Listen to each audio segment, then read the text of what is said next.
नमस्कार प्रिय विद्यार्थियों। आज की वीडियो के माध्यम से हम लोग चर्चा करेंगे इतिहास के बारे में।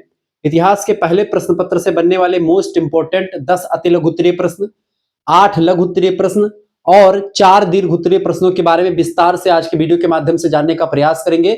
इतिहास के पेपर 2 में यानी मध्यकालीन इतिहास बोलो चाहे इतिहास बोलो, उसका पेपर 1 उसमें आपको पढ़ना है नेशनलिज्म इन इंडिया के बारे में, यानी कि भारत में राष्ट्रवाद का विकास कैसे हुआ इसके बारे में आपको पढ़ना है। नेशनलिज्म इन इंडिया ये पेपर 1 का नाम है।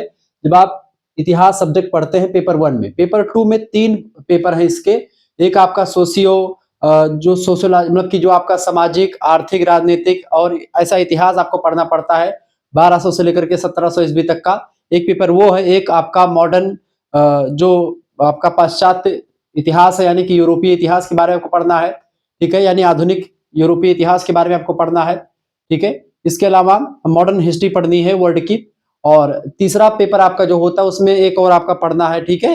तो बेसिकली वो तीसरा वाला पेपर बहुत सारे कम बच्चे चूज करते हैं, विश्व वाला इतिहास और सोशियो कल्चर वाला ये वाला बच्चे चूज करते हैं। तो कोशिश रहेगी कि उसकी मैं करवा दूंगा। उसका डेट आप बता दीजिएगा, जो भी आपका पेपर हो उसकी डेट आप कमेंट सेक्शन में लिख दीजिएगा कि गुरुजी हमारी यूनिवर्सिटी का, अपनी यूनिवर्सिटी का नाम और किस डेट को पेपर है आप लिख करके भेज दीजिएगा। मैं कोशिश करूंगा कि उसकी भी वीडियोस बनाई जाए, ठीक है। तो जब आप डेट वगैरह लेकर के कमेंट्स करते हैं तो मैं उसको पढ़ता हूं, तो उसके हिसाब से वीडियो बना देता हूं। ये वीडियो बनाने का मकसद मेरा यही है कि मैंने कमेंट पढ़ के ये वीडियो बनाई, क्योंकि कमेंट बहुत सारे बच्चे कर रहे थे गुरुजी नेशनलिज्म इन इंडिया का आपने नहीं बनाया है। मैंने बना दिया था इससे पहले, एक मॉडल पेपर शायद पढ़ा होगा, लेकिन मैंने कहा कि भाई नया ही बना दे, क्या दिक्कत है। चलिए, तो history BA 5th semester paper 1 nationalism in India के बारे में चर्चा करेंगे हम। खंड आ यानी अति लघु उत्तरीय प्रश्न की चर्चा करते हैं पहले हम। देखिए, तो 5वें सेमेस्टर के सभी बच्चों के लिए इंपॉर्टेंट है। हाय दोस्तों, मैं शिवम शुक्ला आप सभी दोस्तों का हार्दिक स्वागत करता हूं आपके अपने YouTube channel Shukla study point में। पहला क्वेश्चन आपका आ चुका है, भारतीय राष्ट्रीय कांग्रेस की स्थापना कब हुई और किसने की। क्योंकि सबसे पहला आप देखते हैं 1857 की क्रांति के बाद एक जो संगठन का बनाया जाता है, वो संगठन अलेक्जेंडर ऑक्टेवियन ह्यूम के नेतृत्व में बनाया जाता है। उन्होंने सलाह दी थी 1885 ईस्वी में गोकुलदास तेजपाल संस्कृत महाविद्यालय मुंबई में इसकी स्थापना की जाती है। पहला अधिवेशन होता है, उसके अध्यक्ष बनाए जाते हैं WC बनर्जी, यानी व्योमेश चंद्र बनर्जी पहले अध्यक्ष चुने जाते हैं। ये बात आप ध्यान रखेंगे। ये एक संस्था बनी जो कि क्या करती थी, यह संस्था अंग्रेजों को चिट्ठी लिख करके अंग्रेजों की शासन व्यवस्था पर विश्वास करके, उनकी न्याय व्यवस्था पर विश्वास करके हम उनसे अपने सुधार के लिए, अपने हित के लिए मांग किया करते थे रिक्वेस्ट के रूप में, ठीक है। ये चलता 1885 से। फिर आप देखते हैं 1857 में क्रांति आप देखते पहले हो चुकी थी। राष्ट्रवाद का उदय की पहली चिंगारी जो होती है यहीं से लगती है। दूसरी एक प्रकार से जो संगठन बन जाता है भारत INC की स्थापना से, ये दूसरा राष्ट्रवाद का चढ़ होता है, जिसमें हमको एक आधार मिल जाता है, भारतीयों की एक संस्था बन जाती है 1885 में भारतीय राष्ट्रीय कांग्रेस नाम से। फिर इसके बाद में तीसरी चिंगारी तब लगती है बेटा राष्ट्रवाद की, जब बंगाल का विभाजन होता है 1905 में। और इसी बंगाल विभाजन के विरोध में लाल बाल पाल जैसे 3 नेता सामने आते हैं। और 1905 में ही कांग्रेस का यानी INC जो होती है, इसके भी 2 पार्ट हो जाते हैं। एक पार्ट हो जाता है आपका नरम दल, ठीक है, और एक दूसरा पार्ट हो जाता है गरम दल, ठीक है। नरम दल क्या था, जो 1885 से 1905 तक चलता रहा था, ये नरम दल के नेता थे दादा भाई नौरोजी, गोपाल कृष्ण गोखले, ठीक है, और व्योमेश चंद्र बनर्जी वगैरह, ये सब इसमें शामिल थे। गरम दल के नेताओं में लाल बाल पाल 3 व्यक्तियों का नाम फेमस है, लाला लाजपत राय, बाल गंगाधर तिलक और एक व्यक्ति और है, उनका नाम है बिपिन चंद्र पाल जी। ये 3 नेता बड़े उभर करके सामने आते हैं। इन्होंने मार पीट करके या फिर डरा धमका करके अपनी चीजों को हथियाने का प्रयास किया। कहीं ना कहीं पे ये लोग चिट्ठी लिखते थे, नरम दल के नेता थोड़ा सा दब झुक करके बात करते थे, रिक्वेस्ट करते थे।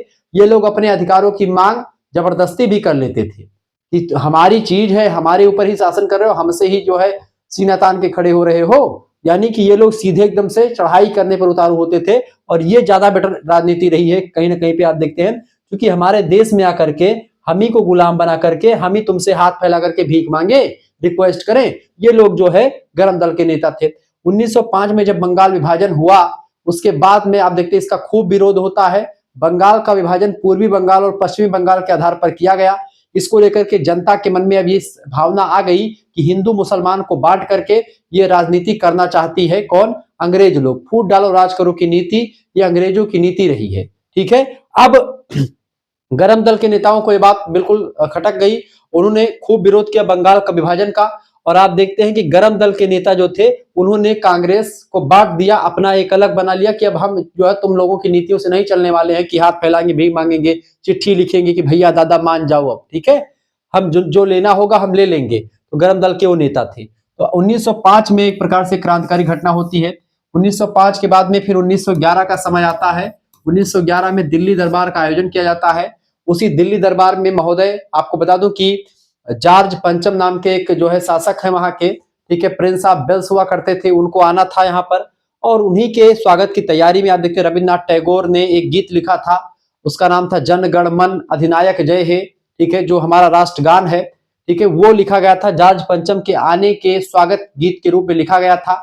और उनकी भतीजी थी रविन्द्रनाथ टैगोर जी की, सरला देवी नाम था उनका। उन्होंने पहली बार इसको जॉर्ज पंचम के स्वागत में 1911 में गाया था। ये बात आप ध्यान रखेंगे, क्लियर। तो ये आपका राष्ट्रगान जो है भारत भाग्य विधाता, तो उसमें सारे पूरे भारत की चीजें बताई गई, पंजाब सिंध सारे प्रांत। पहले पंजाब सिंध, पंजाब बहुत बड़ा एरिया था, भारत का पंजाब, पाकिस्तान का पंजाब, सिंध वाला एरिया भारत का भी है, पाकिस्तान में भी पड़ता है। तो सिंध भारत, सिंध पंजाब, सिंध गुजरात, मराठा, मराठा में पूरा आपका नीचे मराठा, द्राविड़, द्रविड़ में पूरा दक्षिण भारत आपका, मराठा पूरा महाराष्ट्र मुंबई सब पूरा आ गया, गोवा हुआ सब, कर्नाटक वगैरह का आधा एरिया, ठीक है। द्रविड़, उत्कल, बंग, उत्कल एरिया पूरा, बंगा, बंग माने बंगाल, ठीक है, ठीक है। फिर सारी नदियां, पर्वत, सब कुछ उसमें बताया जाता है, बिंद, हिमाचल, यमुना, गंगा, विंध्याचल पर्वत, हिमालय, उत्तर भारत का पर्वत, ठीक है। इन सभी का पूरे भारत का वर्णन किया गया है, लेकिन स्वागत में गाया गया था 1911 जॉर्ज पंचम के आने की खुशी में।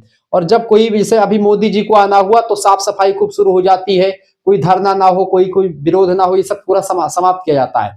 ऐसे ही जब जॉर्ज पंचम यहाँ पर आ रहा होता है तो ऐसे में बंगाल विभाजन, उस समय बहुत ज्यादा उसका विरोध हो रहा था, बंगाल विभाजन को वापस ले लिया गया, ठीक है, और सब चीजें हुई। यहाँ पर एक पहली विजय होती तो लोगों को लगने लगा, यहाँ पर राष्ट्रवाद की भावना लगातार पनपने लगती लोगों के अंदर, राष्ट्रवाद की भावना इस तरीके से पनपी। फिर आप देखते हैं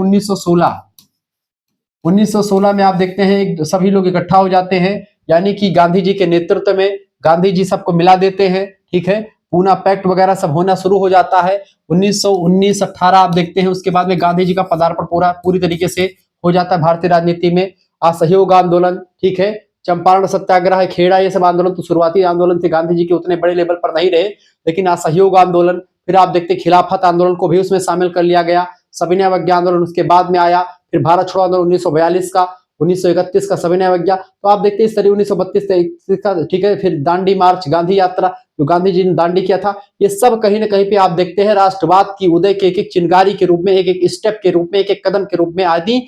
और 1942 ईस्वी में गांधी जी ने डायरेक्टली कह दिया कि करो या मरो का नारा दिया, ठीक है, अहिंसा परमो धर्मा, धर्म हिंसा तथैव च की बात कर दी गांधी जी ने। जो गांधी जी अभी तक अहिंसा के पुजारी थे, उन्होंने हिंसा की बात भी कर दी, कहा कि भाई ठीक है, चलो अब तक जो हुआ हुआ, हिंसा के बड़े हम अहिंसा के पुजारी थे, लेकिन धर्म के लिए अगर हिंसा भी करनी पड़ी तो उसके पीछे नहीं हटेंगे, करो या मरो का नारा दिया गांधी जी ने। और जनता ने गांधी जी को खूब पसंद किया। और 1942 में अगस्त के महीने में क्रांति एकदम से फुफकार करके भारतीयों ने एकदम से ललकारा अंग्रेजों को, अंग्रेज लोग एकदम से थर्रा गए इससे। इसी क्रांति से 1942 के भारत छोड़ो आंदोलन से पूरी की पूरी ब्रिटिश इंपायर हिल चुकी थी। उनको लग गया था कि अब भारत में रहना जो है मुश्किल ही नहीं बल्कि नामुमकिन है। और इसी दौरान आप देखते विश्व युद्ध भी चल रहा था, द्वितीय विश्व युद्ध, अंतरराष्ट्रीय प्रेशर भी बन रहा था, इंग्लैंड की जनता, अमेरिका की जनता सब दबाव बना रही थी इन पर, ब्रिटेन की शासन व्यवस्था पर, कि अगर जो है तुमको ऐसा नहीं करना चाहिए, सामंतवाद जो व्यवस्था तुम्हारी, जो एक प्रकार से जो तुम्हारा उपनिवेशवाद की जो भावना है वो खत्म होनी चाहिए अब। तो कहीं ना कहीं पे आप देखते हैं ब्रिटेन पर दबाव भी बन रहा था। फाइनली 1947 में हमको आजादी मिल जाती है और राष्ट्रवाद की जो प्रबल भावना है जो हमारे समक्ष आ जाती है, तो राष्ट्रवाद का जो फल है वो आजादी के रूप में हमको आकर के मिलता है। नेशनलिज्म इन इंडिया का कुछ पार्ट मैंने आपको एक सिनेरियो, एक सरसरी नजर में आपको पूरा पढ़ाया। इन्हीं सबसे रिलेटेड क्वेश्चंस आज की वीडियो के माध्यम से पढ़ेंगे। हाय दोस्तों, मैं शिवम शुक्ला, आप सभी दोस्तों का हार्दिक स्वागत करता हूं आपके अपने यूट्यूब चैनल में। ठीक है, अब चले पहला क्वेश्चन। तो मजा आ गया, अब आपको पढ़ने में थोड़ा सा और आसानी होगी, इंटरेस्टिंग टॉपिक है। भारतीय राष्ट्रीय कांग्रेस की स्थापना कब और किसने की थी? पहला प्रश्न तिलक उत्तरीय का लिखेंगे बाबू। भारतीय राष्ट्रीय कांग्रेस की स्थापना 28 दिसंबर की डेट को हुई थी 1885 में। इसकी स्थापना एक सेवानिवृत्त यानी कि छुट्टी, यानी कि ये रिटायर थे, और ये ब्रिटेन के ही थे, बेसिकली ब्रिटिश अधिकारी थे। A.O. ह्यूम, पूरा नाम है अलेक्जेंडर ऑक्टोबियन ह्यूम, ठीक है। उनके प्रयासों से हुई थी। उन्होंने कहा था कि आप सभी लोग फुटकल बातें बोलते हैं, जैसे जब एक संस्था के माध्यम से किसी बात को आप कहेंगे अंग्रेजों से, तो अंग्रेज लोग उसको ज्यादा सुनेंगे, इसीलिए संस्था के माध्यम से बातें कही जाए, इसको लेकर के जो है एक संगठन बनाया जाए, ऐसा इन्होंने बताया। किसने? अलेक्जेंडर ऑक्टोबियन ह्यूम ने। और संगठन बनता है और उसके बाद में जो है ये चीजें होती। कुछ लोगों ने कहा कि ये संगठन जो है ब्रिटिश की एक चाल थी, ठीक है। तो अलग अलग लोगों ने इसको लेकर के अलग अलग चीजें बताई थी। इसका पहला अधिवेशन बंबई में हुआ था, मुंबई के गोकुलदास तेजपाल संस्कृत कॉलेज में हुआ था, जिसकी अध्यक्षता व्योमेश चंद्र बनर्जी, जिनको शॉर्ट फॉर्म में WC बनर्जी कहते हैं। वैसे ये जो है इसकी स्थापना पुणे में होने वाली थी, लेकिन पुणे में उस समय प्लेग फैला हुआ था और प्लेग की बीमारी बहुत तीव्र गति से फैली हुई थी। उसी प्रभावित ना करे, इसीलिए जो है इसको पुणे से स्थानांतरित करके बंबई के गोकुलदास तेजपाल संस्कृत महाविद्यालय था, उसी में 28 दिसंबर की डेट को 1885 में पहला अधिवेशन संपन्न होता है। प्रारंभ में इसे सुरक्षा वाल्व यानी सेफ्टी वाल्व के रूप में देखा गया। सुरक्षा वाल्व मतलब कि क्या? अंग्रेजों का एक सेफ्टी वाल्व, यानी कि अब अंग्रेज लोग जो है मन मर्जी करते थे और जनता जो थी कांग्रेस के भरोसे थी। कांग्रेस जो था वो जनता को आश्वासन देता रहता था। तो लोगों ने कहा कि A.O. ह्यूम ने इसको बनवाया है, इसका मतलब ये है कि सुरक्षा वाल्व है ये अंग्रेजों की, अंग्रेजों के बचाव के लिए है ये, ताकि अंग्रेजों को और युद्ध ना करना पड़े। अंग्रेज लोग जो करे उसको कांग्रेस सपोर्ट भी कर देती थी कभी कभी, ठीक है। शुरुआती दौर में अंग्रेज लोगों के जो है न्याय व्यवस्था पर, उनके संसद पर विश्वास करने लगी थी। कौन? हमारी जो कांग्रेस संस्था थी। तो लोगों ने कहा कि ये सुरक्षा वाल्व है, लेकिन आगे चल करके यही संस्था भारतीय स्वतंत्रता संग्राम का सबसे बड़ा मंच बनी, जिसने अंग्रेजों की नींव को हिला दिया। तो कहीं ना कहीं पे ये बात जो सुरक्षा वाल्व लोग बताते हैं, सेफ्टी वाल्व, ये खंडित हो गया, ये विचारधारा, ठीक है, ध्यान रखेंगे। दूसरा क्वेश्चन आप देखेंगे। दूसरा प्रश्न है महोदय, वर्नाक्यूलर प्रेस एक्ट 1878 में आया था, ये क्या था और यह किसके समय पारित हुआ था? इस एक्ट से भी कहीं ना कहीं पे भारतीयों में राष्ट्रवाद का उदय होना शुरू हो चुका था। वायरस बोल रहा हूं, वायसराय लॉर्ड लिटन था, उस समय शासनकाल था उसका। 1878 ईस्वी में भारतीय भाषाओं के समाचार पत्रों पर लगाम लगाने के लिए वर्नाक्यूलर प्रेस एक्ट पारित किया था। इसका मतलब यह है कि भाई भारतीय लोग अपनी भाषाओं में पत्र पत्रिकाओं का माध्यम जो है, उस समय गद्य का विकास भी हो रहा था, तमाम प्रकार की पत्र पत्रिकाएं लिखी जा रही थी, जनता में एक प्रकार से राष्ट्रवाद की भावना पनप रही थी, जनता अपने देश के प्रति, अपने शासन के प्रति जागरूक हो रही थी, अपने अधिकारों को जान रही थी। ऐसे में अंग्रेजों को लगा कि अगर ये लोग जो है अपनी बातों को दूसरे लोगों तक पहुंचा देंगे तो जनता हमारा विरोध कर देगी और हमको रहना बड़ा मुश्किल हो जाएगा यहाँ पर। इसीलिए vernacular press act Lord Lytton ने एक प्रकार से पारित किया 1878 में। इसके पारित हो जाने के बाद में जनता में आक्रोश की भावना दिखाई पड़ती है, क्योंकि अब भारतीय भाषाओं में जो एक प्रकार से समाचार पत्र छपते थे, अगर अंग्रेजों के खिलाफ उसमें कुछ बातें भी लिखी होती थी, तुरंत उसको बैन कर दिया था। वैसे सभी को बैन ही कर दिया गया था, ठीक है, ये बात ध्यान रखेंगे। इसे मुंह बंद करने वाला कानून भी कहा जाता है। इसका मुख्य उद्देश्य उन स्थानीय पत्र पत्रिकाओं को दबाना था जो ब्रिटिश शासन की दमनकारी नीतियों की आलोचना किया करते थे, यानी ऐसे पत्र पत्रिकाएं जो कि ब्रिटिश सरकार की या ब्रिटेन के नियम कायदों की जो भारत में लागू हो रहे थे, उनकी अगर आलोचना करते थे जो पत्र पत्रिकाएं, जो समाचार पत्र, उनको बंद कर दिया जाता था, उनको बैन कर दिया जाता था। ये सिस्टम चल रहा था, यानी पूरा का पूरा जो सूचना का प्रसारण था उसको बंद कर दिया गया, ताकि जनता में एक प्रकार से राष्ट्रवाद ना पनप पाए और जनता एकजुट कभी भी ना हो पाए। इसके लिए अंग्रेजों ने भरसक प्रयास किया। एकता बेटा बहुत बड़ी पावर होती है, एकता में बल है, ये बात आप ध्यान रखेंगे। आजकल आप देख रहे बड़ा ज्यादा एक प्रकार से जाति के नाम पर, धर्म के नाम पर खूब ज्यादा मारपीट हो रही है, एक दूसरे को सोशल मीडिया पर गाली देते हुए दिखाई पड़ते हैं। ये सब बहुत ही क्षुब्ध मानसिकता है, बहुत ही छोटी मानसिकता है कि एक जाति के नाम पर, अपनी जाति, हमारी जाति सबसे ऊंची है, इस तरीके से आप देखते हैं जाति के नाम पर राजनीति हो ही रही है, जाति के नाम पर ही राजनीति होती है, ठीक है। आप इस समय न्यूज में देख रहे हैं कि उत्तर प्रदेश की सरकार जो है अगर बनानी है तो ब्राह्मणों का साथ चाहिए होगा, ठीक है। ब्राह्मण जो होगा सबसे पावरफुल, जो कि उत्तर प्रदेश में आप देखते हैं रहता है, 16-17% वोट है ब्राह्मणों का, वो जिधर करवटिया जाते हैं, जो कि ब्राह्मण जो होते हैं वो पूरे समाज को लेकर के आगे बढ़ता है। और ऐसे में जब वो पूरे समाज को लेकर के आगे बढ़ता है तो उसके पीछे क्या होता है कि और भी समाज के लोग जो है उस व्यक्ति को वोट देते हैं जिसको ब्राह्मण कहता है, ठीक है। इसलिए ब्राह्मण जिस तरफ यूपी में करवटिया जाते हैं, जैसे मायावती जी के साथ थे तो मायावती जी की सरकार बन गई थी, ठीक है। और फिर भाजपा के साथ है, भाजपा की सरकार बन गई, तो अब भाजपा से कुछ ब्राह्मण रुष्ट दिखाई पड़ते हैं, बहुत सारे लोग बताते हैं, मीडिया में चल रहा है तमाम सारा चीजें।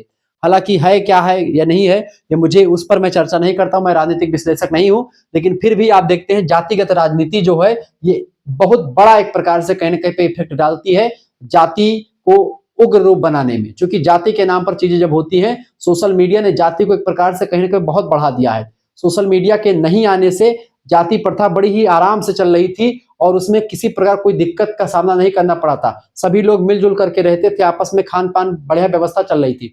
लेकिन जाति व्यवस्था को सोशल मीडिया ने कहीं ना कहीं पे उग्र बना दिया और बढ़ा दिया है, ठीक है। हालांकि इसके बारे में चर्चा बाद में करेंगे। तो ऐसे ही क्या है भैया, दमनकारी नीतियां जो होती हैं, जो सरकार के खिलाफ बोली जाती थी, समाचार पत्र में लिखी जाती थी, ऐसे को वर्नाक्यूलर प्रेस एक्ट बना करके लॉर्ड लिटन ने 1878 ईस्वी में उसको समाप्त कर दिया कि अब कोई मतलब जो है भारतीय की भाषाओं को नहीं आगे बढ़ाया जाएगा। इस कानून ने भारतीयों में भारी असंतोष पैदा कर दिया। राष्ट्रवाद की भावना जो होती है यहां से और ज्यादा एक प्रकार से सुलगना शुरू हो जाती है और तेज कर दिया, राष्ट्रवाद की भावना यहां से और भी तेज हो जाती है, क्योंकि इससे अभिव्यक्ति की स्वतंत्रता छीन ली गई भारतीयों से। और यह बात भारतीयों के दिल में कहीं ना कहीं पे चोट कर गई।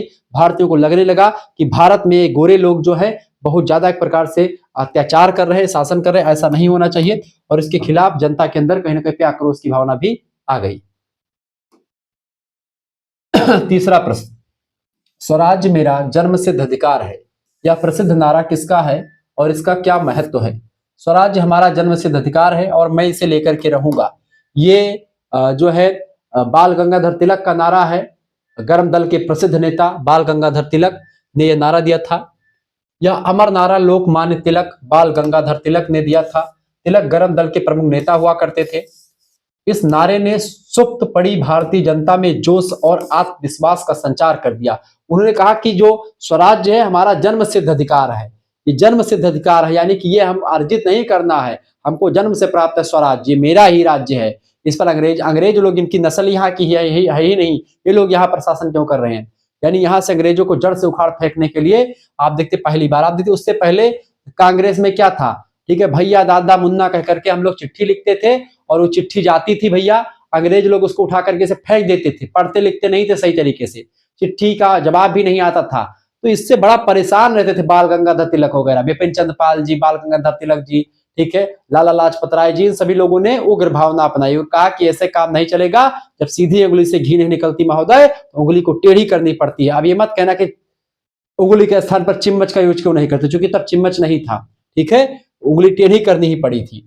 और इस तरीके से उंगली टेढ़ी करके भारतीय जनता में जोश भरने का काम किया इस नारे ने, किसने? बाल गंगाधर तिलक के नारे ने।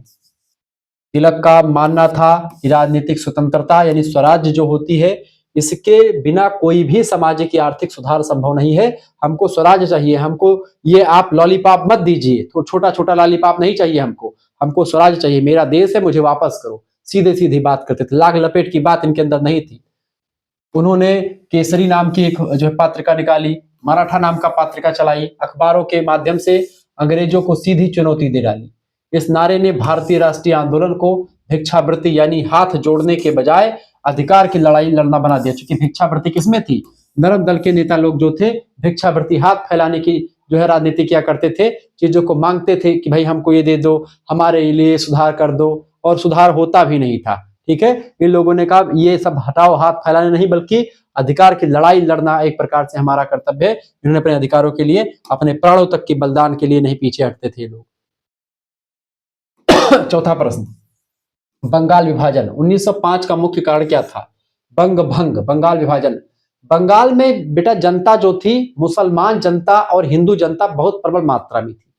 बंगाल में पुनर्जागरण सबसे पहले शुरू हुआ। बंगाल की जनता बहुत पढ़ी लिखी, मतलब बहुत ज्यादा जानकार थी। पश्चिम के देश जो है वहां पर बहुत सारे पहले से बंगाल में रहे, तो बंगाल में जानकारी जो थी अन्य राज्यों की अपेक्षा बंगाल में सबसे पहले जानकारी आगे बढ़ी। ऐसे में आप देखते हैं बंगाल में जो है चाहे गद्य का विकास हुआ तो पहले बंगाल में ही आपको देखने को मिलता है। तो इसलिए बंगाल में चूंकि जनता जागरूक हो चुकी थी अन्य राज्यों की तुलना में पहले, अंग्रेजों को यह बात पता चल गई थी। अंग्रेज लोगों ने क्या किया कि जनता को दूसरी तरफ ध्यान भटकाने के लिए धर्म की राजनीति करना शुरू कर दिया। क्या किया कि हिंदू मुसलमान को एक ना होने दो, इनको बांट दो, अगर ये एक रह गए तो हमको यहां से उखाड़ के फेंकेंगे। इसीलिए फूट डालो राज करो की नीति के तहत बंगाल का विभाजन कर दो। चूंकि बंगाल के पूर्वी हिस्से में बेटा मुसलमान जनसंख्या बहुत ज्यादा थी, जो आज का बांग्लादेश है। पश्चिमी बंगाल में हिंदू जनसंख्या ज्यादा थी, तो हिंदू जनसंख्या ज्यादा थी बेटा, उसमें क्या था, हिंदू जनसंख्या ज्यादा थी, वहां पर क्या था, हिंदू जनसंख्या, तो पश्चिम बंगाल उसको बांट, तो पश्चिम बंगाल और पूर्वी बंगाल में बांट दिया गया इसको। ये जो है इसका एक्ट आता है बंग भंग, ठीक है। इसका खूब जम करके विरोध हुआ। लिखेंगे उत्तर, बंगाल विभाजन 1905 में वायसराय लॉर्ड कर्जन था उस समय, ठीक है। लॉर्ड कर्जन के द्वारा बंगाल विभाजन जो है वो लाया गया है। अंग्रेजों ने इसका प्रशासनिक कारण बताया कि बड़ा प्रांत है ये, इसलिए संचालन करने में बड़ी दिक्कत हो रही है और इसके लिए मैं इसको बांट रहा हूं। लेकिन इसका वास्तविक जो कारण था वो था फूट डालो राज करो की नीति। वही हिंदू मुस्लिम एकता को तोड़ना और बंगाल में पनप रहे क्रांतिकारी राष्ट्रवाद को कुचलना था। चूंकि आप देखते हैं राष्ट्रवाद की भावना सबसे पहले अगर कहीं पर उदय होती तो बंगाल में उदय होती है। बंगाल की जनता जागरूक पहले हो चुकी थी अन्य राज्यों की अपेक्षा पहले ही। ऐसे में इसको कुचलने का प्रयास उन लोगों ने फूट डालो राज करो की नीति की, हिंदू मुसलमान को हम बांट देंगे, तो बंगाल का विभाजन कर दिया गया धर्म के आधार पर, ठीक है। इस विभाजन के विरोध में ही आप देखते हैं स्वदेशी और बहिष्कार आंदोलन का जन्म हुआ और पूरे देश को एक सूत्र में पिरो दिया कहीं ना कहीं पे इस आंदोलन ने, ठीक है। ये बात आप ध्यान रखेंगे। क्लियर, आगे बढ़ते हुए चीजों को जानने का प्रयास करते हैं। अगर वीडियो को लाइक कर दीजिएगा और शेयर भी कर दीजिएगा, क्योंकि इसी प्रकार से इंफॉर्मेटिव वीडियो में लगातार आपके लिए लाता रहता है। तो ये चीजें आगे मैं प्रश्नों को आपको बताने से पहले एक बात बताता हूं कि अगर आपको पीडीएफ प्राप्त करनी है तो पीडीएफ आप प्राप्त कर सकते हैं 9984 039 139 पर आप एसएमएस कर दीजिएगा। वैसे आपकी पीडीएफ आपको मिल जाएगी और आपका 5th सेमेस्टर का पीडीएफ मिल जाएगी और 6th सेमेस्टर का नोट्स भी 6th सेमेस्टर की क्लास में भी आपको व्हाट्सएप ग्रुप में जोड़ दिया जाएगा। अपना नाम, अपने यूनिवर्सिटी का नाम, अपने सब्जेक्ट के नेम आप लिख करके भेज दीजिएगा। 5th एंड 6th सेमेस्टर की फीस जो है इस समय केवल और केवल 150 रुपए रखी गई है। वैसे 5th सेमेस्टर की केवल अगर लेंगे आप दोनों सब्जेक्ट की तो 100 रुपए फीस है, ठीक है। और अगर आप 5th एंड 6th दोनों का एक साथ लेते हैं तो 150 रुपए फीस में आपका 5th एंड 6th दोनों सेमेस्टर का आपको मिल जाएगा, ठीक है। ये बात आप ध्यान रखेंगे। क्लियर, तो इसमें आपको दोनों का मिल जाएगा 150 रुपए में 5वें सेमेस्टर का। इसमें देखिए 2 सब्जेक्ट आपके मेजर वाले, एक सब्जेक्ट का 2 पेपर होता है, पेपर 1 एंड पेपर 2, उन दोनों की पीडीएफ आपको मिल जाएगी, इंपॉर्टेंट चीजें। और साथ ही साथ में आपका 6th सेमेस्टर का पेपर, मतलब 6th सेमेस्टर की तैयारी भी आपका, यानी पूरा बीए आपका कंप्लीट हो जाएगा। जब आप इसमें जुड़ जाते हैं तो आपका पूरा बीए 150 रुपए में कंप्लीट हो जाएगा। जिसमें आपका को curricular analytic ability digital awareness 5th semester वाला ये भी मिल जाता है। साथ ही साथ में 6th सेमेस्टर में आपका communication skill and personality development आपका पेपर में आता है, उसका भी पूरा का पूरा पीडीएफ आपको मिल जाएगा। ये आपका यहाँ पर बड़ा फायदा होने वाला है। जो बच्चे नहीं जुड़ रहे हैं मतलब कि वो जुड़ जाए, देर ना करें, क्योंकि इस नंबर पर आपको व्हाट्सएप पर एसएमएस करना है मात्र 150 रुपए फीस में। इसमें आपको जुड़ना कैसे, आपके पास एक क्यूआर कोड स्कैनर भेजा जाएगा, उसी पर आपको फीस जमा कर देनी है। ये फीस आप 100 रुपए केवल 5th सेमेस्टर के लिए, केवल 6th सेमेस्टर का जुड़ना है तो भी 100 रुपए फीस लगती है आपकी। लेकिन अगर आपको दोनों का लेना है 5th एंड 6th दोनों का, तो आपके लिए 150 रुपए फीस है। इसमें आपको 5th का भी मिल जाएगा नोट्स और 6th का भी मिल जाएगा। ये बात आप ध्यान रखेंगे। तो बहुत ही बारीकी के साथ चीजों को मैं बताने का प्रयास करूंगा, कोई दिक्कत यहाँ पर आपको नहीं होगी। ये फीस आप किसी भी कोई भी फीस जमा कर सकता है, सभी विश्वविद्यालयों के लिए वैध सिलेबस है, ये बात आप ध्यान रखेंगे, ठीक है। आगे बढ़ते हुए चीजों को जानने का प्रयास करते हैं, आगे देखते हैं। तो इस तरीके से आप जुड़ सकते हैं और आसानी से अपना पीडीएफ प्राप्त कर सकते हैं। बाकी वीडियो लेक्चर यूट्यूब पर ही आपको मिल जाएगा, पीडीएफ नोट्स आपको ग्रुप में मिलेगा, तो पीडीएफ नोट्स का ही बेसिकली आपका ग्रुप रहता है, ये बात आप ध्यान रखेंगे। चलिए, प्रश्न आपका आ चुका है, जलियांवाला बाग हत्याकांड की घटना का संक्षिप्त विवरण दीजिए। जलियांवाला बाग हत्याकांड क्या है, इसके बारे में बताएं। देखिए, यह भीषण नरसंहार 13 अप्रैल 1919 को काल बैसाखी का दिन होता है, ठीक है। पंजाबी लोग, सिख लोग इसको बड़े अच्छे तरीके से मनाते हैं। अमृतसर में यह कांड हुआ था, भीषण नरसंहार हुआ था। जलियांवाला बाग हत्याकांड पर एक मूवी भी बनी हुई है, अक्षय कुमार साहब की मूवी है, आप देख लीजिएगा, ठीक है। केसरी 2 नाम से मूवी बनी हुई, तो आप उसको देख लीजिएगा, उसमें क्लियर हो जाएगा, पूरा डिटेल से जानकारी है उसमें। रौलट एक्ट के विरोध में लोग जो है शांतिपूर्ण सभा कर रहे थे। तभी जनरल डायर जो था थोड़ा सनकी टाइप का ये था, इसने निहत्थी भीड़ पर बिना चेतावनी दिए गोलियां चलवा दी। और इसमें एक प्रकार से कुआं है जलियांवाला बाग में, उसी कुआं में बहुत सारी जनता कूद गई और उस कुएं में जनता जान बचाने के लिए कूदी। कुआं पूरा लाशों से भर गया था। कुआं में अंदर कूदने के बाद में गोलियां दागी गई और आज भी जलियांवाला बाग हत्याकांड की दीवारें लाल हैं भारतीय क्रांतिकारियों के खूनों से। सभी लोगों को, महिलाएं, भीड़ पर, पूरे बच्चे बच्चे महिलाएं पुरुष सब पर, वृद्धों पर, सब पर गोलियां चलवा दी गई, सब मारे गए। इसमें आप देखते हैं बहुत ज्यादा भीषण नरसंहार कर दिया गया। और ये एक प्रकार से कहीं ना कहीं पे भारतीय इतिहास का एक ऐसा दिन है, एक काला दिन मान सकते हैं कि भाई इसको लेकर के अंग्रेजों ने बहुत गलत किया था। इन चीजों को लेकर के नियत थी, भीड़ पर बिना चेतावनी दिए गोलियां चलवा दी थी। इसमें हजारों निर्दोष लोग जो है मारे गए, शहीद हो गए, ऐसा कहना ज्यादा बेटर होगा। इस घटना ने पूरे विश्व को झकझोर दिया था। रविंद्रनाथ टैगोर ने अपनी नाइटहुड की उपाधि जो थी, उसने उन्होंने जो अंग्रेजी सरकार के द्वारा उनको नाइटहुड की उपाधि मिली हुई थी, उस उपाधि को उन्होंने एक प्रकार से इस घटना के बाद में त्याग दिया था। ठीक है, यह घटना भारतीय इतिहास का वह काला दिन था जिसने अंग्रेजों के अंत की शुरुआत कर दी थी। और यहां से जलियांवाला बाग हत्याकांड से लोगों के अंदर एकदम से मारने पीटने की भावना भी आ गई कि अंग्रेजों ने हमको मारा है। उनके अंदर एकदम से नेशनलिज्म, राष्ट्रवाद की भावना बहुत अधिक मात्रा में पनपना शुरू हो जाती है, क्योंकि भारतीयों को ऐसे, अरे यार गोली चलवा देना, बेचारे बैठे हुए बिना खाए पिए धरना दे रहे हैं, कोई किसी का बच्चा उसमें चिल्ला रहा है, कुछ भी आप मूवी देखिएगा आप रो देंगे, इतना ज्यादा भीषण नरसंहार किया गया था। और आप ऐसी मूवी वगैरह जो बनती है वो मूवी आपको देखनी चाहिए जो हमारे इतिहास को बताती हैं, हमारे लोगों के बलिदानों को दिखाती हैं। ठीक है, आगे देखते हैं। छठा नंबर क्वेश्चन आपका आ चुका है, महात्मा गांधी ने अपना पहला सफल सत्याग्रह भारत में कहां और क्यों किया था? देखिए, महात्मा गांधी ने भारत में अपना पहला सफल सत्याग्रह 1917 में चंपारण बिहार में किया था। यहाँ के किसान अंग्रेजों की तिनकठिया पद्धति जो थी, अनिवार्य नील की खेती तिनकठिया पद्धति के द्वारा करवाई जाती थी और भारी लगान से परेशान थे किसान लोग। ठीक है, यानी कि कुछ खेती ऐसी होती थी, कुछ खेत पर उनको नील बोनी ही पड़ती थी। ठीक है, गांधी जी के अहिंसक विरोध के आगे अंग्रेजों को झुकना पड़ा, किसानों को राहत मिली, यहाँ से तिनकठिया पद्धति समाप्त हुई। इस सफलता ने गांधी जी को भारतीय राजनीति के केंद्र में ला करके खड़ा कर दिया और देश को सत्याग्रह जैसा अचूक हथियार मिल गया कि अब हम जो है आग्रह करेंगे, सत्य के साथ खड़े रहेंगे, अंग्रेजों की बात को ना मान करके हम अपनी बातों को रखेंगे। सातवां प्रश्न, साइमन कमीशन का बहिष्कार भारतीयों ने क्यों किया था? 1928 का समय है दोस्तों, भारत आए साइमन कमीशन। साइमन कमीशन जो था एक जो है कमीशन बन करके भारत में आया था, जिसमें जो है इसका बहिष्कार इसलिए किया गया था क्योंकि इसके सभी सदस्य जो थे, इसमें 7 लोग थे और 7 के 7 लोग अंग्रेज ही थे, गोरे लोग ही थे। इसमें एक भी भारतीय शामिल नहीं था।